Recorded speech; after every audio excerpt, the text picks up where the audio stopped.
अस्सलाम वालेकुम दोस्तों, आज की इस वीडियो में मैं आपको बताऊंगा कि सोलर कंट्रोलर की सेटिंग किस तरह करते हैं। अभी मेरे पास 30 एम्पेयर का सोलर कंट्रोलर है और मैं इसकी सेटिंग करने लगा हूँ। सबसे जो प्यारा इसका ऑप्शन है, इससे प्रोग्राम चेंज होता है। इसको दबाएंगे, अभी ये बैटरी का टेम्परेचर दे रहा है, अभी ये प्लेट्स का करंट दे रहा है, अभी ये लोड शो करा रहा है और ये इसका सोलर प्लेट का जो है फंक्शन बता रहा है। अभी ये जो है यानी कि पीवी ऑफ, यानी कि सोलर प्लेट का जो करंट है कितने वोल्ट पे ऑफ हो। अभी आप इसको इस तरह 5 सेकंड इसको होल्ड करेंगे फर्स्ट बटन को, तो ये बबल नहीं करेगा। तो फिर आपको इसके एडजस्टमेंट कर सकते हैं, प्लस से ज़्यादा होगा और माइनस से कम होगा। हम रूटीन पर इसको 14:3 कर देते हैं। उसके बाद है लोड ऑन, कि आपका लोड कब ऑन हो, कि बैटरी ना जब आपकी चार्ज हो तब हो। इसलिए इसको हम करेंगे बिल्कुल 11.3 पे।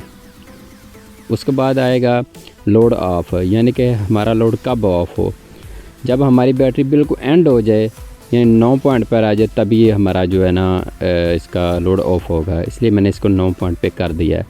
आपने भी इसकी सेटिंग इस तरह कर देनी है ताकि बैटरी फुल जो है वो यूज़ हो और फुल जो है वो चार्ज हो, और इस तरह के बैटरी भी जो है ना उसका नुकसान नहीं होता और वो ज़्यादा चल जाती है। अभी मैंने इसकी 14/3 पे सेटिंग की है।